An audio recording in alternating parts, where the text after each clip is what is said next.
patient. Now we're back on. So, what I was saying, I wanted to get to the autopsies, and maybe that doesn't make people happy that I'm talking about the autopsies, because the autopsies then, what we received in our intelligence was that they were related to Dr. Mario A. Rascon Ortiz. And um, we would like to hear from him, right? And why haven't we? And, you would think that this case is so important to that area because Richard is an active U.S. Army soldier. And now with the new video information, um, it absolutely shows him to be retaliated against, that there's foul play, absolutely foul play, and that he was a whistleblower. So we're revisiting, trying to get the answers for the three autopsy reports that our intelligence um, gave us. And so I think that that is really important. Those come with numbers, they come with information. It is the CID, of course, it's El Paso, and of course, it is Chihuahua, Mexico, which is Juarez, Mexico, and because Juarez is in the state of Chihuahua. So let me make sure I'm back on. Seems like it. Yes, okay. So, and this is important because the Chihuahua autopsy report also had Ortiz's name on it. And that is, you know, wowzer, how can that be? Well, I'm telling you right now, he went to school in Mexico. He is not even a he is not even a U.S. citizen. Now, uh, I'm from a family of immigrants. Okay, that is my family. My mother was born in Germany. She became an American citizen at White Sands Missile Range in New Mexico in 1965. I am from a family of immigrants. This is not any kind of um, misunderstanding here about immigrants. This is about a chief medical examiner, forensics, went to school in Mexico. His forensics seems very, very weak. Okay. That his experience forensically seems very, very weak. Now, the chief medical examiner of El Paso makes almost $500,000 a year. It's a very high paying job. And how did he, not being an American citizen, get that job? How did he get that job? And why is it?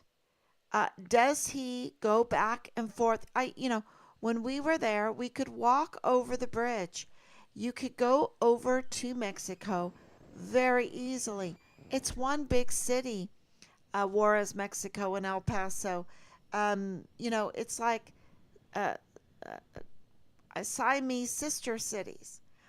And so, could Mario Rascon Ortiz practice in Mexico as well as practice in the United States?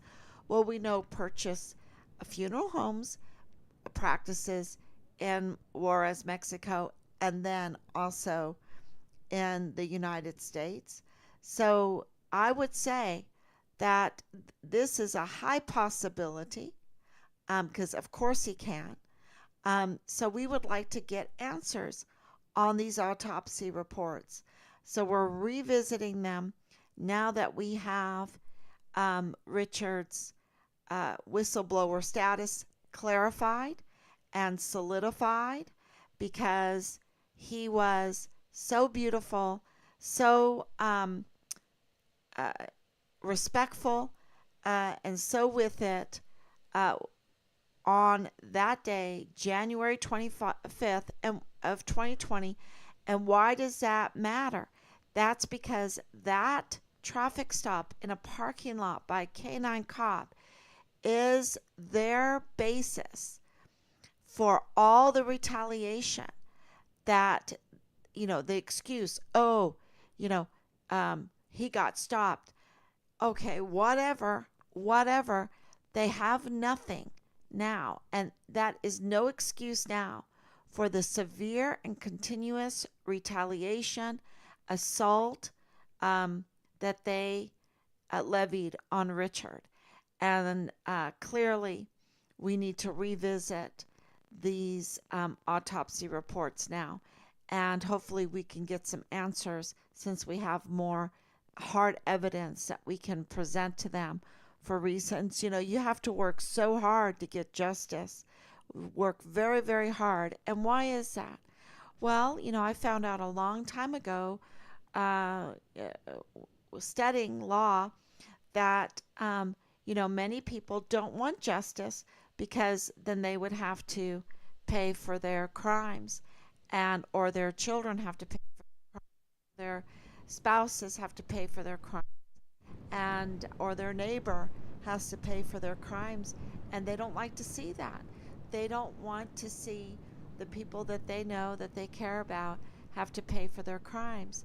And that's why all of these law enforcement, like Jesus Eddie Nieto and his wife, because he's supervisory director for the FBI there in El Paso, and then his wife, Cynthia Hernandez Nieto, in intelligence at Fort Bliss, and then Mario Marlon Dirty Agent Marlon Soto Hernandez, there at the CID, and it goes on and on.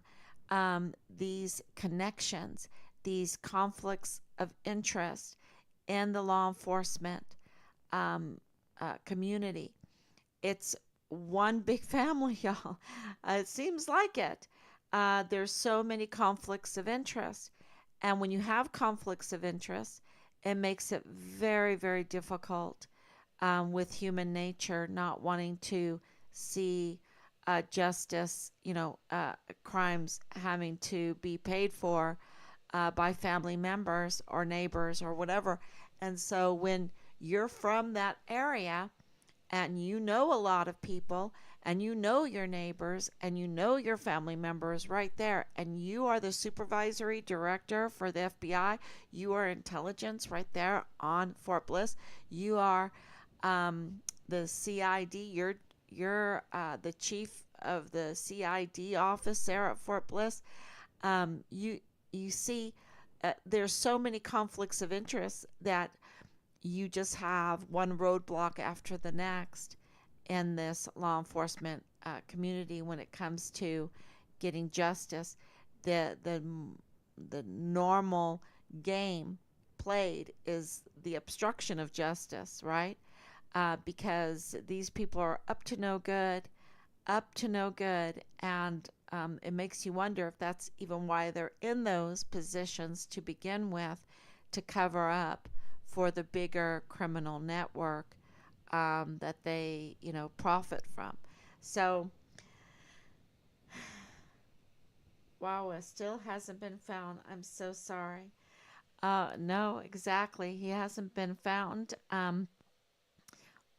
Thank you for coming on, Christina. And we know that he has been murdered.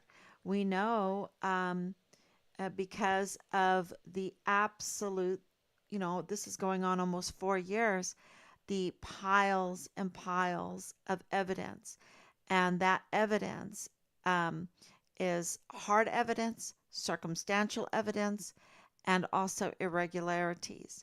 And and Christina, you might not know this, but Richard's case is connected to the 2019, August 3rd, 2019 Walmart mass shooting case, um, which was orchestrated, absolutely orchestrated by a group of from a criminal network to for many different reasons, um, but it was absolutely to divert attention from what Richard was reporting on, that they, because we received information, very good information from Brigadier General Stewart, from Dirty Agent Marlon Soto, CID agent, from Sean Bernabe, three-star General Sean Bernabe, that there was an audit going on Fort Bliss. And our information is that Richard was the whistleblower, and they had to divert the attention from the audit, the weapons smuggling, the child sex trafficking, the human trafficking, the narcotics trafficking, the other criminal activity, to hide the monies for all of this. And of course, we know that Leilani Hart was getting her mail at Dreams Cabaret, which is a hub of criminal activity to launder money. And this is not us saying it; it's in the news. It's in the news that they were, you know, uh, conducting criminal activity there, even at Jags. Jags is closed up. Jags is closed up. That came out in the news today. Someone, Team Find Richard Halliday, thank you so much, sent that to me. So Dreams Cabaret, we know that they were up to no good because that was in the news. Um, and Leilani Hart, which is Richard's platoon leader's mother, was getting her mail there. So this is a big criminal network uh, enterprise, and it includes the people that orchestrated the Walmart mass shooting. So the whole narrative, um, with it being a white supremacist, is all fabricated. We know that through Judge Warmara and his assessment of Patrick Crucius. Um, we know, there's just, it's all coming together that Richard was a whistleblower, and Fort Bliss was in big trouble as far as breaking apart and exposing the criminal network there. And they created the Walmart mass shooting, and they had to look at Glennon Oakley Jr. It's no accident that he was found in his barracks room on Fort Bliss, deceased on April 8th, 2020. That just couple months before Richard went missing. And they had to shut up the witnesses. They had to discredit the witnesses. They had to divert attention, and they had to obstruct justice. And so this is clearly what we have exposed and uncovered in these years. And now we're getting some traction. And so we need your help to drive that traction, because they won't do it on their own. So please share, please comment, please like. This is not monetized at all. This is just for the love of our son, for the love of our country, for the love of our military, our volunteer sons and daughters. And they need to know that with leaders like what we have, who needs enemies? Because they have betrayed our volunteer sons and daughters. They have betrayed our country, and they're not getting us justice, and they're not giving us our sons' remains. So that is very, very important information. And also revisiting the autopsy reports, revisiting Dr.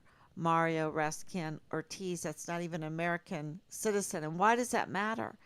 Because for that almost $500,000 that he gets a year for a paycheck, he also gets power. He gets access to very personal information of any deceased person and their family members. And he also, so he has a lot of information there, and information is power. And he also has a status like a judge. He can issue, because he's investigating the death of the deceased person that he has, and so he can issue warrants and subpoenas.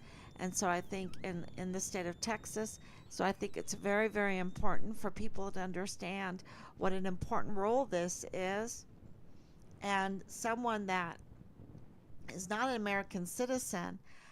Are you telling me that there is not a doctor out there that doesn't want a job for $500,000 that is an American citizen? You know, and how did that all happen? How did his hiring happen? Who applied for the job? You know, because his forensics is not very strong, y'all. It's not good. And so, how did he get that job? So this is and is that explaining why they're not answering um, our request for information about the autopsy reports. So thank you so much. God bless you, and thank you for coming on so late. But it couldn't be helped because uh, we do a lot of our letter writing at night, so it doesn't disrupt our family life so much. And right now it is um, there's a lot going on, a lot to answer, and a lot to think about, and a lot of research. So thank you so much. And if you want to help, you can help by sharing, by talking about this, by liking, and by commenting. Thank you. God bless you. And I will be back tomorrow, God willing.